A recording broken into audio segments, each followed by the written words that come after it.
अमरावती के जिला अस्पताल में लगी भीषण आग में 3 नवजात बच्चों की दर्दनाक मौत हो गई। इस घटना के बाद फिर एक बार सरकारी अस्पतालों में सुरक्षा के गंभीर सवाल खड़े हुए हैं। घटना के सामने आने के बाद जहां सरकार ने दोषियों पर कड़ी कार्रवाई की बात कही है, वहीं सुरक्षा में भारी लापरवाही भी सामने आई है। सरकारी स्वास्थ्य व्यवस्था की बदहाली का नमूना फिर एक बार दिखाई दिया। अमरावती में बदहाल व्यवस्था ने 3 नवजात मासूम बच्चों की जान ले ली। इस घटना ने जहां एक बार फिर सरकारी व्यवस्था के कामकाज पर गंभीर सवाल उठाए हैं। ये कोई पहला मौका नहीं है जब किसी सरकारी अस्पताल के NICU में इस तरह की गंभीर घटना सामने आई हो।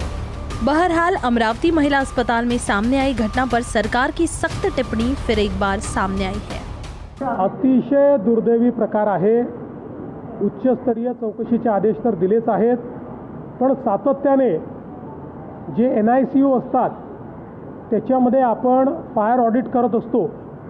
फायर ऑडिट केल्यानंतरही तिथे अशा पद्धतीनं आग का लागली, फायर ऑडिट केलं होतं की नव्हतं केलं, की कागदावर दाखवलं होतं की चुकीचं केलं होतं, या सगळ्या गोष्टीची चौकशी आता केली जाईल आणि अशा पद्धतीनं चिमुकल्यांचा जीव घेण्याकरता जे जबाबदार असतील त्यांच्यावर अतिशय कडक कारवाई केली जाईल।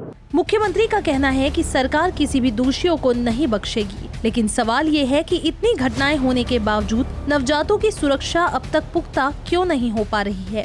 घटनाएं होती जाती है, उसके बाद सामने आते हैं नेताओं के दौरे और संवेदनाएं। घटना के बाद राज्य के स्वास्थ्य मंत्री ने अस्पताल का दौरा किया और बताया कि घटना की जांच के लिए एक उच्च स्तरीय जांच समिति के गठन की जानकारी दी और कहा कि आग लगने के सही कारणों का पता लगाया जाएगा। मामले की सघन जांच होगी और 8 दिनों में जांच रिपोर्ट सामने आएगी। ज्या गोष्टी आवश्यक आहेत, ज्या गोष्टींच्यामुळे घडलंय, या सगळ्या गोष्टीची शहानिशा करण्यासाठी आपण एक कमिटी आयुक्तांच्या अध्यक्षतेखाली नेमतोय। या आयुक्तांच्या खालच्या अध्यक्षतेखालील कमिटीमध्ये एका बाजूला MSCBचे आपले इलेक्ट्रिकलचे चीफ इंजिनियर असतील, दुसऱ्या बाजूला एम्स सारख्या संस्थेतले सुद्धा नामवंत असतील, DMARचे सुद्धा एक्सपर्ट असतील, की ज्या कमिटीनं पुढच्या 8 दिवसांमध्ये या सगळ्या वस्तुस्थितीचा अहवाल आणि त्याच्याबद्दल प्रत्यक्षात कोण दोषी आहे याच्याबद्दलची स्पष्टता त्या अहवालामध्ये दिली।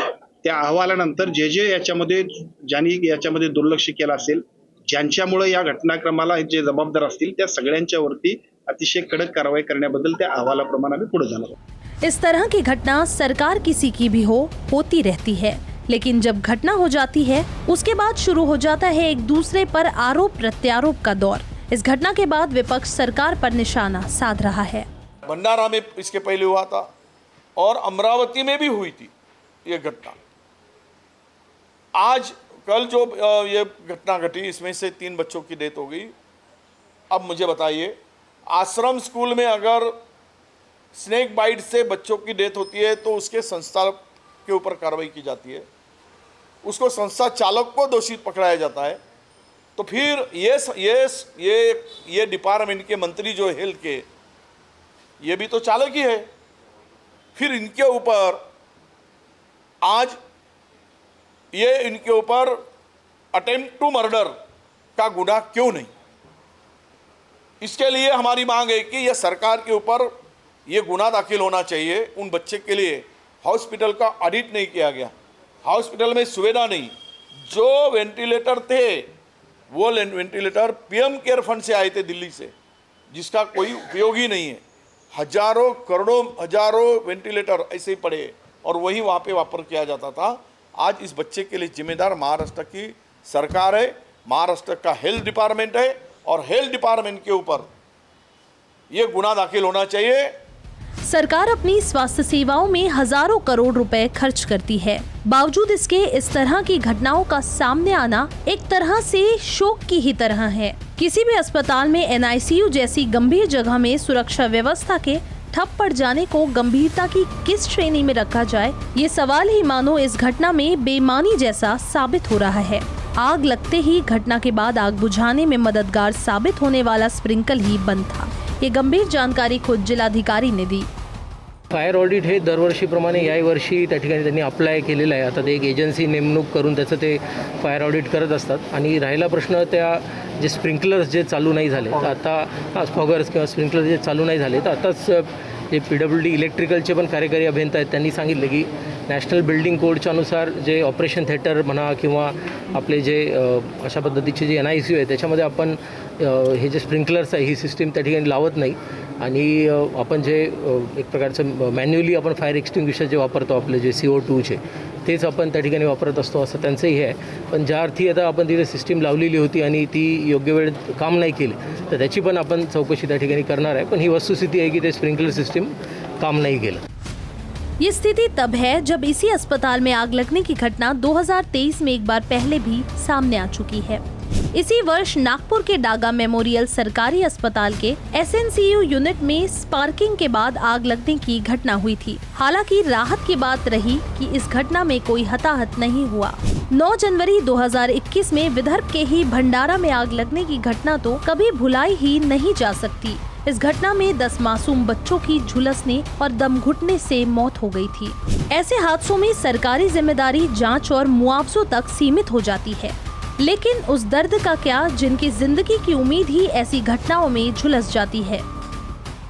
15 हर महिन्यात मी सोनोग्राफी केली. माझ्या बायकोले चांगला पोरगा झाला पाहिजे आहे ना, अजून मारून टाकलं मॅडम माझ्या पोरं ते. माझ्या भाऊसासरा सांगितलं मामा झाले म्हणून तुम्ही पोजी झाली. मला मी रात्रभर झोपलं नाही. 3 केडे नेले होते मी फक्त, एक केड खाल्ला बस. तेव्हापासून माझा उपाशीच आहे मी, काही नाही. माझं बाळ खाऊन टाकलं यांनी लोकांनी. माझ्या याच्या कुटुंबातून पहिला मुलगा होता. किती दिवस आलंच जन्माला आला मॅडम माझा. माझ्या बायकोने मी पाहिलेलं आहे मॅडम. आता बायकोला काय सांगू मी. तिने लय त्रास सहन केला. तिनं 3 दिवस त्रास सहन केला तिनं. काय म्हणे बोलता येईल थकून गेलो मी पुरा.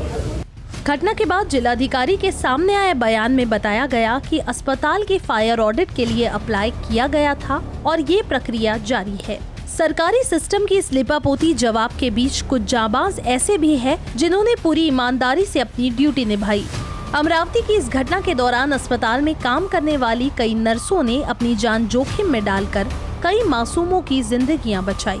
ऐसे जाबाजों को दिल से सलाम। अमरावती से अरुण जोशी के साथ ब्यूरो रिपोर्ट UCN न्यूज़।